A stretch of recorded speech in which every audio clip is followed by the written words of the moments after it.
বাবা দাঁড়াও, আমি ব্যাংক থেকে ব্যবসার জন্য 10 লক্ষ টাকা লোন তুলতেছি। তোমার এখানে নমিনি হিসাবে একটা সাইন করতে হবে, এখানে একটা সাইন করে দাও। তুই যে ব্যাংক থেকে 10 লক্ষ টাকা লোন উঠাইছো সেটা কি তোর বড় ভাই শফিক জানে? শোনো, ভাই জানে না, ভাইকে আমি পরে বলে নিব। এখানে বাইরেও সিগনেচার লাগবে, তার আগে তোমার সিগনেচারটা তুমি করে দাও।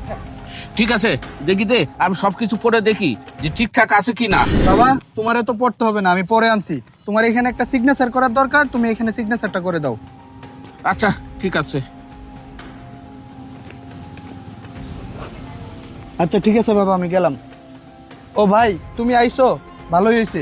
আমি ব্যবসার জন্য ব্যাংক থেকে 10 লক্ষ টাকা লোন নিতেছি। এখানে নমিনি হিসাবে বাবা সাইন করে দিছে, এখন গ্যারান্টার হিসাবে তুমি একটা সাইন করে দিলে আমার লোনটা উঠে যাবে। কি তুই ব্যাংক থেকে 10 লক্ষ টাকার লোন উঠাইতেছস? আচ্ছা ঠিক আছে, বাবা যেহেতু নমিনি হিসাবে সিগনেচার করে দিছে, আমার গ্যারান্টার হিসাবে সাইন করতে সমস্যা কি? দে, আমি সিগনেচার করে দিতেছি। এই রাখো, কিসের 10 লাখ টাকা লোন আর কিসের সাইন করে দিতেছো? এটা আগে দেখো পড়ো, তারপর তুমি সাইন করো। আরে এগুলো কি বলতেছো তুমি? বাবা যেহেতু নমিনি হিসাবে স্বাক্ষর করে দিছে, আমার সাইন করতে সমস্যা কি? আমি স্বাক্ষর দিয়ে দেই। ঠিকই তো আছে, ভাই স্বাক্ষর করতে সমস্যা কি? এই ভাবি, আপনি ভাইদের মাঝে ঝামেলা লাগাইতেছেন কে লাগা?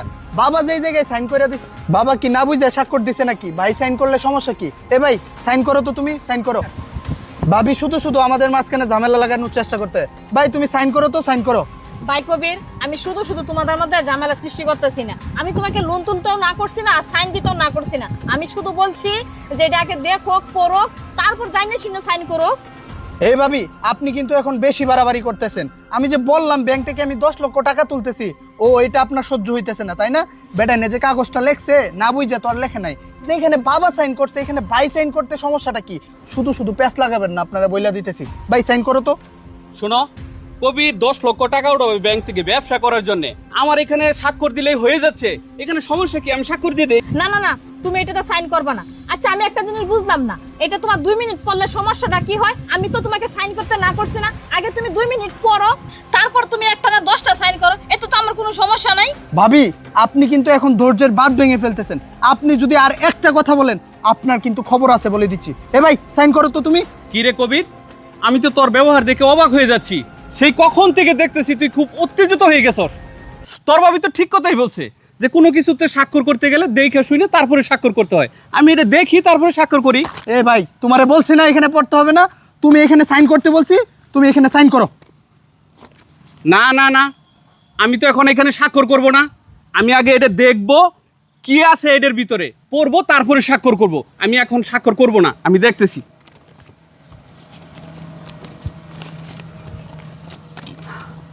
বাবা, বাবা, তুমি এই কাজটা করতে পারলা? তুমি ওর কথা শুনে এই দলিলে স্বাক্ষর করে দিতে পারলা? আমি তো তোমার ব্যবহার দেখে অবাক হয়ে যাচ্ছি বাবা। এটা কি করলা তুমি? এটা তুমি আমার সাথে করতে পারলা? বাবা শফিক, আমি তো কিছুই বুঝতেছি না, তুই কি বলতেছিস? বাবা, তুমি কোনো কিছু বুঝতেছো না নাকি বুঝছেও না বুঝার ভান করতেছো? বাবা, তুমি এই কাজটা করতে পারলা আমার সাথে?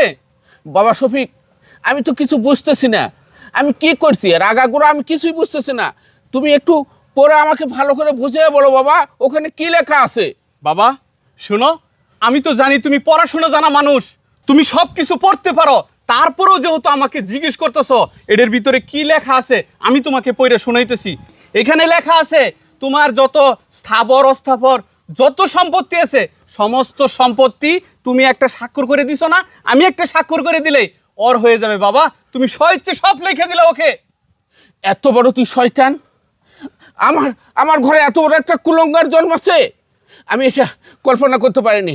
এই শয়তান, এত বড় জালিয়াতি তুই কীভাবে করলি? আর বাবা শফিক, এটা আমি সজ্ঞানে করিনি। দেখো, তুই যেমন আমার সন্তান, কবিরও তেমন আমার সন্তান।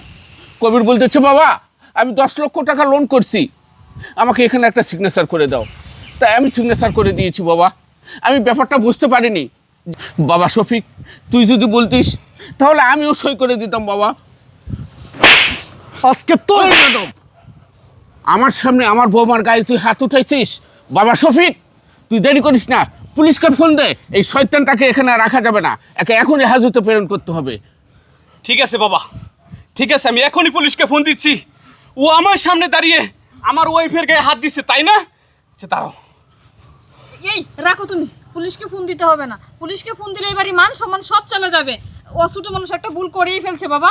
বাবা তার জন্য আপনার যা শাস্তি দেওয়ার দরকার আপনি দেন, তার বদলে পুলিশকে কিন্তু কিছু বলতে হবে না বাবা। পুলিশকে বললে এবারই মান সম্মান চলে যাবে। আমি কি বিচার করবো বৌমা? তুমি তো একে নষ্ট করছো, একে আদর সোহাগ দিয়ে নিজের সন্তানের মতো মানুষ করছো, আরও এখন তোমার গায়ে আমার সামনে হাত দিয়েছে। ঠিক আছে বৌমা, তুমি যখন বলতেছো একে পুলিশে দেবো না, কিন্তু আমার সয় সম্পত্তির কানা করিও একে দেবো না। আমি এক্ষুনি একে ঘাট ধাক্কা দিয়ে বাড়ি থেকে বাইর করে দেবো। এই যা এখান থেকে যা, তুই আমার এলাকায় থাকবি না, শয়তান কোথাকার। বৌমা তুমি মনে কিছু নিও না, আসলে বৌমা হলো ঘরের লক্ষ্মী শফিক। এই ঘরের লক্ষ্মী যদি না থাকতো আজকে আমরা সব কিছু সর্বশান্ত হয়ে যেতাম বাবা। বৌমা এই বুড়া বাবাকে তুমি ক্ষমা করে দিও বাবা। বাবা কি বলতেছেন আপনি? এইসব বাদ দেন তো। আর কবির একসময় টিকে নিজে তার ভুলটা বুঝতে পারবে। চলেন এখন ঘরে চলেন। চলো মা, ঠিক আছে। আচ্ছা ঠিক আছে বাবা, চল।